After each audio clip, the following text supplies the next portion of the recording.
Calls are growing for diplomatic talks after China released its new map with Nepal's pointed spur encompassing Lipulekh, Limpiadhura and Kalapani notably absent.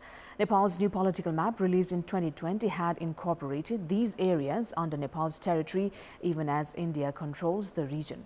The Nepal government in the meantime has said that it will lodge complaints against China through diplomatic channels, while CPN Maoist Center has informed that border dispute will be one of Premier Dahal's agenda during the China visit. Good evening, I'm Sapsanamma. Let's begin with the headlines of the hour. Ruling CPN Maoist Center says Nepal will raise the issue of China's new map during Prime Minister Dahal's upcoming visit to the northern neighbors. Hearing on the writ filed against Koshi government fails to take place on technical ground. Writ deferred after the repeat of Judge Khatioda in the bench.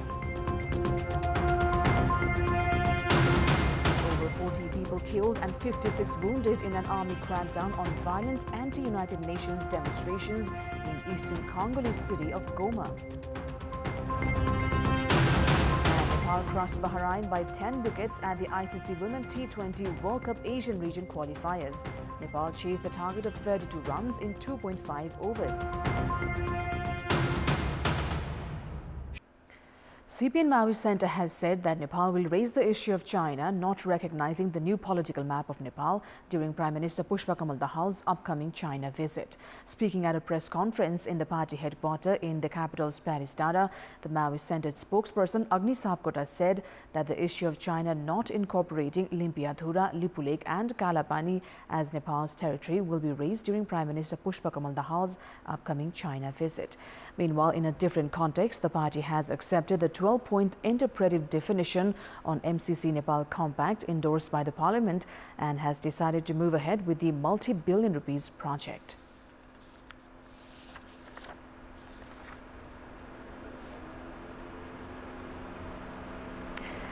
Hearing on the writ filed against the vote of confidence received by Koshi Province Chief Minister Uddhav Thapa, terming it unconstitutional, has been adjourned for the day.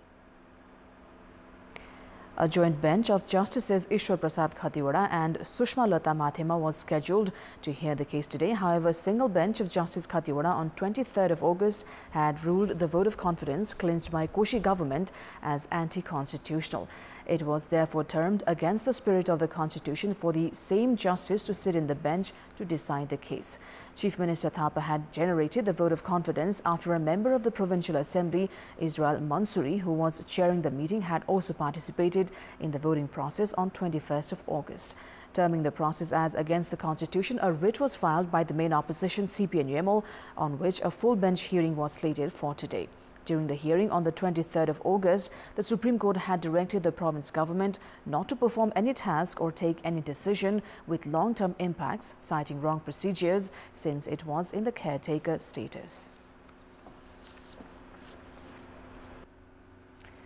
The Tatopani transit bordering with Tibet of China in the north has been opened for public after 8 years. The transit, which had remained closed since the devastating 2015 April earthquake, resumed operation for public this morning. Chinese and Nepali officials have reached an agreement to allow the local residents of Sindhu Palchok to reach up to Pul Bazaar in the first phase. The customs point had not resumed full operation because of the earthquake and the coronavirus pandemic. Nepali officials have been urging for arrangements for Nepali nationals to reach up to Khasa from the Tatopani customs point. Around 30,000 Chinese tourists used to enter Nepal from Tatopani customs before the earthquake. The customs officials have expected improvement in trade after the resumption in travel of public across the border. Nepal used to export handicrafts, herbs and noodles among other goods to Khasa, Sigatse and Lhasa through the customs. And it's time now for our segment Public Pulse, where you text us with your opinion. The question is, what's your take on the lack of cooperation among the three tiers of the government for dengue prevention? Your options are A, apathy towards public health, B, ploy to evade responsibility, and C, no clear policies. The voting is on. Type NEWS, select your option A, B or C and send it to 34001 to share your opinion with us. Let's move on to the international update.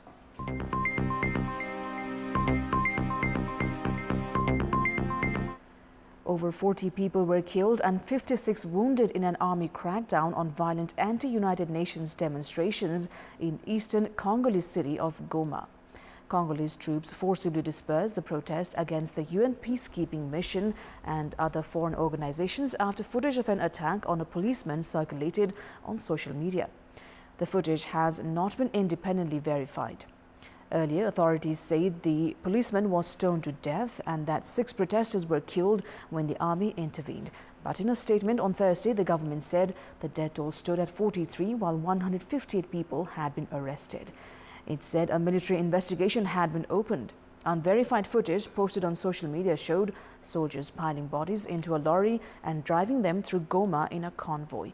Earlier, authorities said the policeman was stoned to death and that 6 protesters were killed when the army had intervened. Moving on, Thailand's jailed former Premier Thaksin Shinawatra had his prison sentence cut from 8 years to 1 by the king today, just days after he returned from 15 years in exile. The move came a day after the billionaire ex-prime minister, who is 74 years old, applied for a royal pardon over graft and abuse of office convictions amid widespread speculation about a backroom deal to allow him clemency. Thaksin, twice elected as prime minister and ousted in 2006 military coup, was sent to prison last week immediately after returning to the kingdom for the first time since 2008. The partial pardon from King Maha Vajiralongkorn was confirmed by the official Royal Gazette, with the announcement pointing to his service to the country as prime minister. The statement read that he is loyal to the institution of monarchy and during prosecution he respected the justice system, noting that Thaksin also suffers numerous health problems. His homecoming on Tuesday last week coincided with his Pheu Thai party returning to government in alliance with pro-military parties, leading many to conclude that an agreement had been struck to cut his jail time. Former telecoms tycoon and Manchester City owner Thaksin is one of the most influential but divisive figures in modern Thai history.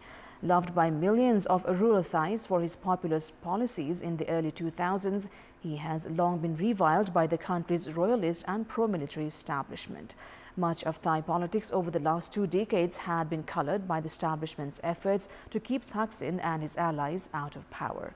His supporters gave him a hero's welcome on landing in Bangkok, and his first public act was to prostrate himself in homage before a portrait of the king at the airport.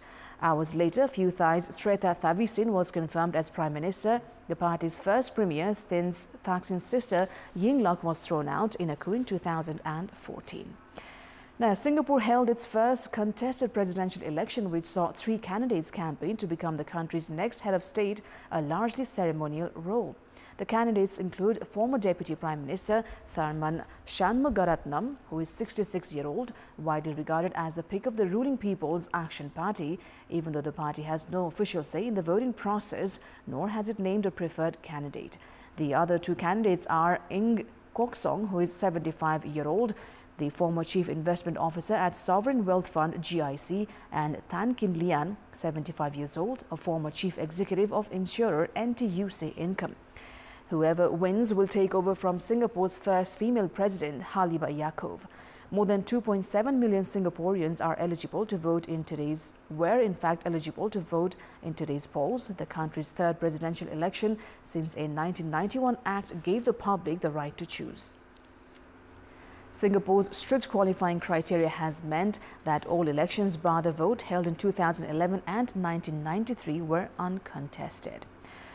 Already grappling with high inflation, economic worries deepened for Pakistan residents as the government raised petrol and diesel prices to a record high today. Pakistan raised petrol prices by 14.9 rupees to 305.4, while diesel prices were raised 18.4 rupees to 311.8, the Finance Ministry said, crossing the 300 rupees mark for the first time in history.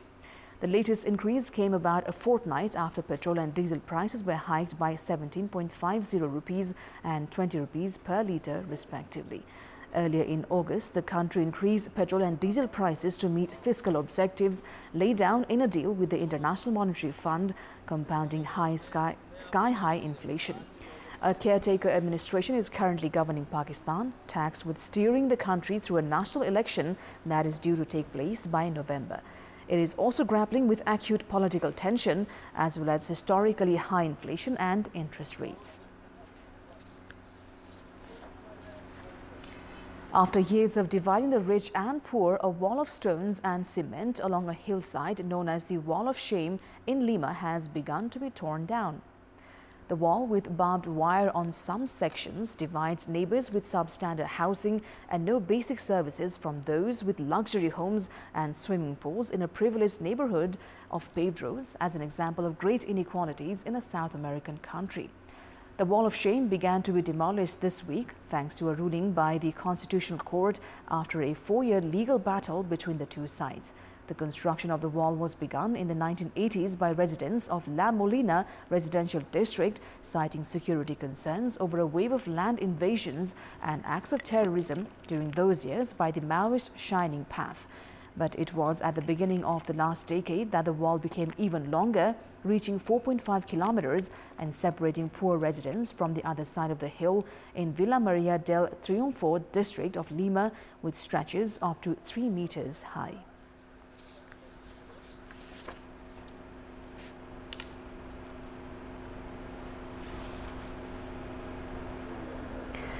Rice farmers in Indonesia's West Java have barely seen any rain since April this year, and some of their surviving crops have empty husks.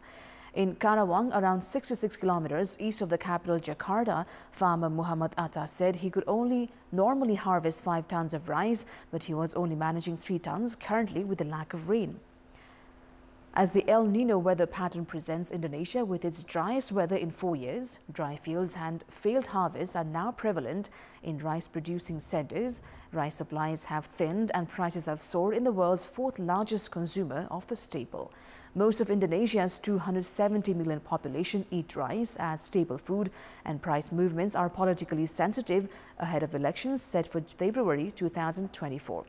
Rising prices arising from thinning supplies could also threaten the government's recent success in controlling inflation. According to Indonesia's National Food Agency, production had dropped by 5% in the last few months alone, and the agency estimated it could fall as far as 7% from 2022's figures because of El Nino. Prices at consumer level have already risen 15% year-on-year to 13,700 rupiah, which is equivalent to $0.90 per kilogram on average across the country.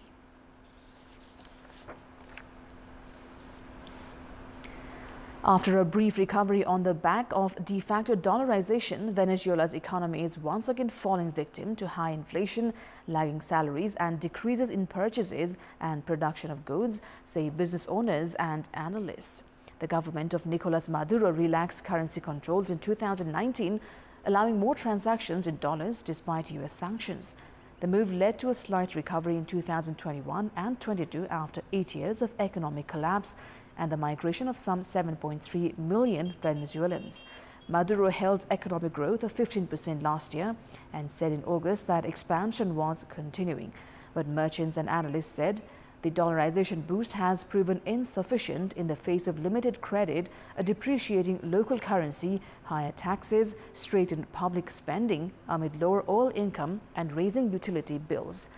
Economic activity decreased 7% in the first half of 2023 compared to the same period the year before, according to non-governmental Venezuelan Finance Observatory, while inflation reached 398% year-on-year in July, according to Central Bank. Over half of Venezuelans earn less than $100 a month, according to Eco Analytica, and even those families who receive some income in dollars can struggle to afford food and medicine.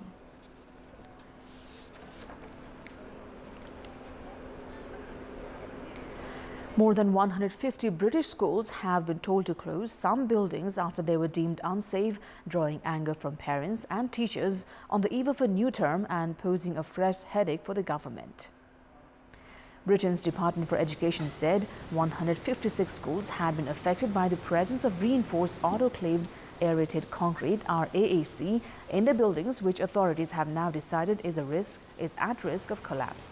Britain's education system, still recovering from the home learning impact of the pandemic, has been hit by 6 months of teachers' strikes in 2023, on top of the challenge posed by what schools say is a lack of funding in an inflationary environment.